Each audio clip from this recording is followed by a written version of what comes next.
A wannan sati muna da jerin fina-finai masu kyau wanda za su fita.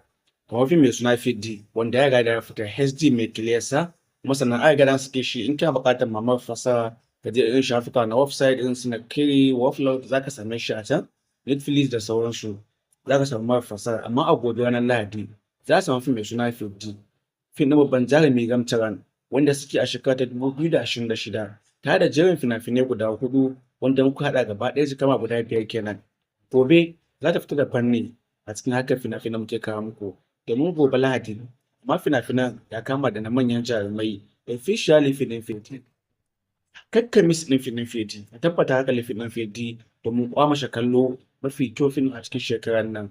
Wato Fedi labari ne wanda ya riga fita, sannan labari ne na wasa, sannan labari ne wanda zan iya bayyana cewa jarumin ya kokari sosai a cikin labarin fim ɗin, rawar fim ɗin, waƙar fim ɗin, labarin fim ɗin komai za ka ji daɗin kallon sa Fedi. Ma da zuwa gaban Allah kai mu da